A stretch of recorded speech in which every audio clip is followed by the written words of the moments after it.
Perancangan persaraan. Maksud persaraan. Persaraan merupakan status seseorang pekerja yang telah berhenti dari kerjanya, kini dipanggil pesara. Ia biasanya berlaku disebabkan mencapai had umur, termasuk faktor lain seperti keadaan fizikal ataupun dengan pilihan. Sebelum itu, kebanyakan orang bekerja selagi mampu. Had ini berbeza mengikut tempat dan jenis pekerjaan, namun biasanya di antara umur 55 dan 70 tahun. Perancangan persaraan. Bahagian penting dalam perancangan kewangan ialah merancang persaraan. Disebabkan pentingnya merancang persaraan, kerajaan melalui Kumpulan Wang Simpanan Pekerja KWSP mengambil peranan besar menguruskan sebahagian simpanan pekerja untuk usia tua kelak. Anda tidak boleh menyerahkan bulat-bulat peranan merancang persaraan. Anda mesti tahu, faham dan bagaimana melaksanakannya sendiri. Ramai yang gagal merancang persaraan mereka. Hampir RM500 juta dikeluarkan dari tabungan KWSP untuk tujuan perubatan. Apakah masalah sekiranya gagal merancang persaraan? Anda akan miskin. Anda terpaksa bergantung kepada anak-anak, itu pun jika anak-anak mampu dan baik. Kenapa anda perlu merancang persaraan anda? Mempunyai wang secukupnya untuk berbelanja sepanjang hidup selepas bersara. Tidak menyukarkan kehidupan orang lain, anak-anak jika ada dan boleh diharap. Mempunyai akses perubatan, usia tua memang banyak sakit. Disayangi orang sekeliling, ada duit, hidup masih boleh berdikari. Mengelak dari dihantar ke rumah orang-orang tua, menikmati usia persaraan dengan percutian menarik, dapat menumpukan sepenuh perhatian pada ibadah.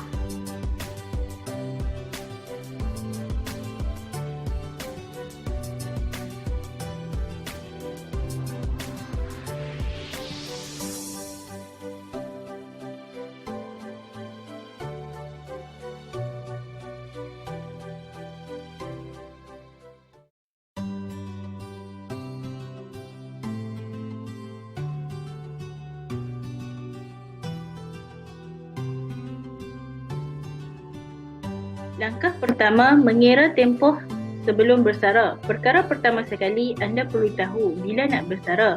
Pada umur berapa anda bersara? Kerana had umur persaraan sekarang ialah 60 tahun.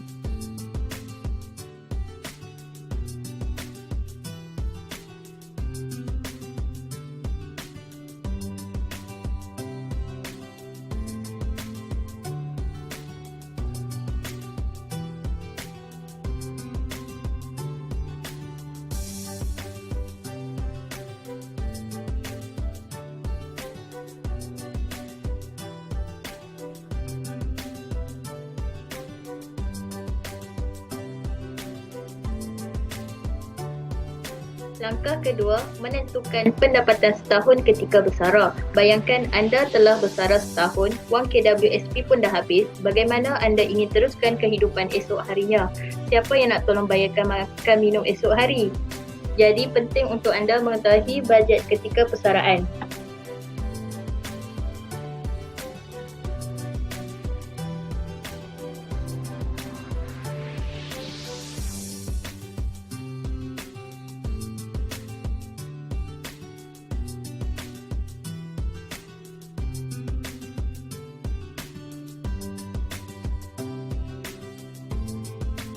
Langkah 3. Menentukan jumlah nilai pendapatan setahun ketika bersara.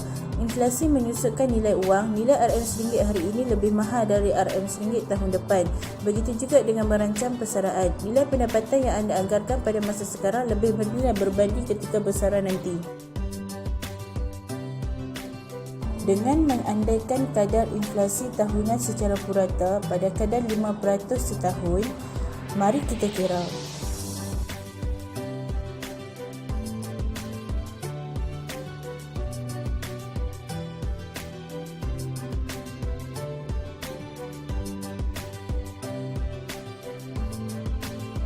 Langkah keempat, menjana pendapatan setahun persaraan dari pelaburan. Sekarang anda dah tahu berapakah pendapatan setahun yang diperlukan untuk bersara nanti. Soalnya sekarang, bagaimana nak dapat pendapatan sebanyak itu, nak pula tanpa bekerja? Menggunakan kelebihan ilmu keuangan, anda boleh menjana pendapatan setahun yang banyak itu dengan membuat pelaburan sejumlah duit. Persoalan seterusnya ialah berapa banyak wang pelaburan tersebut diperlukan.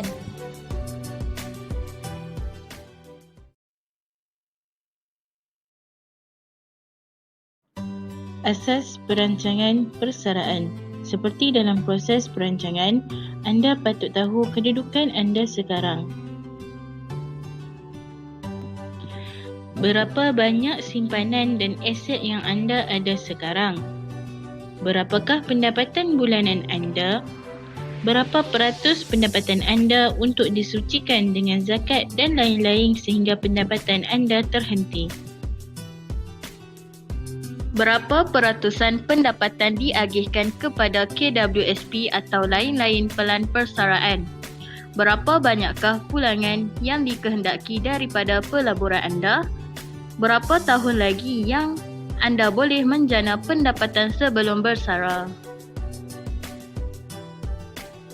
Garis masa persaraan.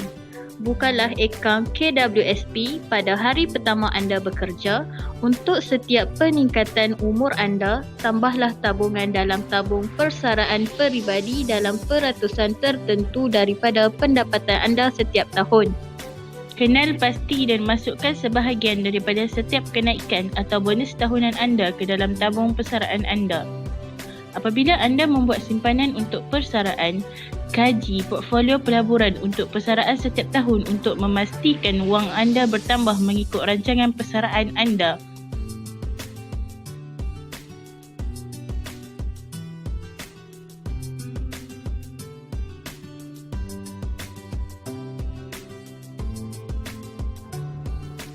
Kesimpulannya, dalam mengharungi kehidupan, anda harus mempunyai strategi untuk mengharungi kehidupan anda.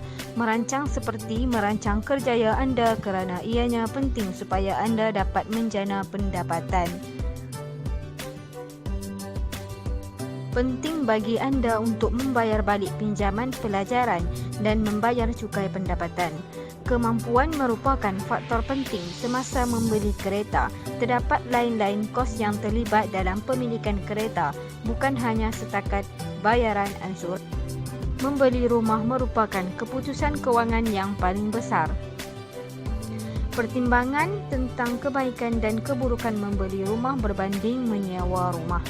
Anda dan pasangan harus berbincang isu-isu masalah kewangan secara terbuka dan membuat perancangan bersama. Bijak merancang dan menguruskan kewangan adalah unsur penting membentuk keluarga sejahtera dan stabil.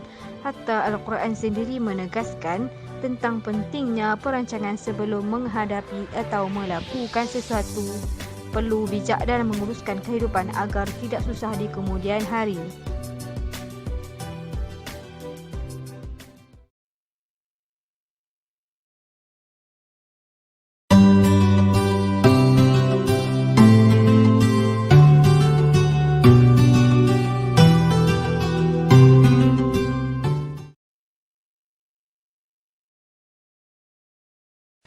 Baik, kebimbangan rakyat Malaysia mengenai simpanan mereka tidak mencukupi untuk menampung kos hidup pasca persaraan adalah berasas. Perangkaan kumpulan wang simpanan pekerja KWSP menunjukkan tahun lepas saja dianggarkan lebih kurang 70,000 pencarum berumur 54 tahun yang aktif, hanya ada purata simpanan hampir RM167,000.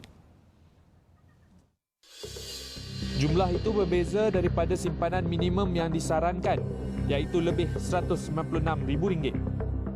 Secara purata, seorang individu di negara ini mempunyai jangka hayat sehingga 75 tahun.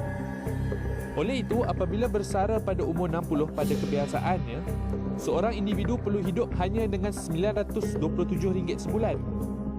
Dengan itu, secara teknikalnya, setiap pesara akan hidup lebih sedikit di atas garis kemiskinan di negara ini yang dianggarkan pada RM830 sebulan. Pada Selasa, hasil kaji selidik oleh HSBC Bank mendapati 88% rakyat Malaysia bimbang simpanan mereka tidak mencukupi untuk menampung kos hidup pasca persaraan. Baik, bagaimana rakyat Malaysia mendepani peningkatan jangka hayat yang semakin bertambah? Pensyarah Fakulti Ekologi Manusia Universiti Putra Malaysia Dr. Jariah Masud bersedia di talian bagi membincangkan mengenai perkara itu. Assalamualaikum, Doktor. Assalamualaikum.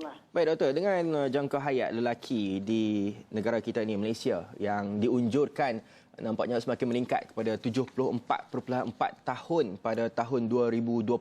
Secara perbandingannya, Doktor, adakah individu ini mampu untuk menjara kehidupan tuanya jika bersara kita ambil kira-kira pada usia 55 tahun sehingga 60 tahun? Ya, sama ada mampu ke tidak tu bergantung pada gaya hidup yang dipilih dan juga persediaan yang dibuatnya sebenarnya. Sebab cara gaya hidup yang kita nak lalui semasa bersara tu akan menentukan berapa banyak perbelanjaan yang kita perlukan. Jadi kalau sekiranya kita memilih untuk gaya hidup yang tak mengubah gaya hidup kita semasa bekerja, nak meneruskan makna kos yang kita perlukan tinggilah. Jadi bagi kalau disebut tadi tentang pesara kerajaan, kalau pesara kerajaan dia ada pension, tetapi yang kami risaukan di Institut Gerontologi di UPM ialah orang yang tidak mempunyai pension. Sebab mereka tidak ada sumber kewangan yang tetap. Dan untuk masa sekarang ni kalau kita tengok daripada data yang kami ada, kita dapati ramai orang-orang warga emas kita ni yang umur 60 ke atas ni bergantung pada anak untuk menampung kehidupan mereka. Baik, Doktor, apa sebenarnya persiapan terbaik bagi menghadapi era persaraan jika kita lihat dari segi simpanan persaraan nampaknya tidak mencukupi. Kos rawatan sekarang ni pun semakin meningkat serta banyak majoriti pekerja kategori sederhana dan bawahan ini masih lagi belum dapat melangsaikan pelbagai jenis hutang. Banyak hutang antaranya daripada segi perumahan dan sebagainya. Bagaimana Doktor melihat perkara ini? Okey, kalau pada pandangan saya lah, kalau nak mula merancang untuk hari persaraan tu, mula-mula you dapat kerja tu, mula merancang lagi. Sebab dia dari segi persaraan ni bukan saja dari segi kewangan, tetapi kalau kita tidak menjaga kesihatan kita semasa muda, maka kita akan besar kemungkinan menghadapi masalah kesihatan apabila kita sampai usia tua. Jadi ini akan memerlukan perbelanjaan yang lebih. Jadi kalau dari segi pandangan saya lah, kita kena melihat merancang dari segi keseluruhannya, dari segi keuangan, dari segi hubungan kita dengan ahli keluarga, dengan anak-anak, dengan masyarakat, dari segi persediaan kerohanian dan juga emosi kita dari segi masa kita nak bersara. Jadi secara umumnya katakanlah hidup bersara ni yang sebenarnya dia bergantung kepada cara gaya hidup masa kita muda. Jadi kalau nak minta lah, kita kena mula awal. Okey, baik. Maksudnya beringatlah masa muda tu, Doktor. Mula-mula kalau cadangan yang paling baik ialah untuk mula je bekerja, mulalah kita menyimpan untuk hari tua. Okey. Baik, terima kasih Doktor kerana bersama Awani 745 berkongsi berkenaan dengan perkara ini dan seterusnya.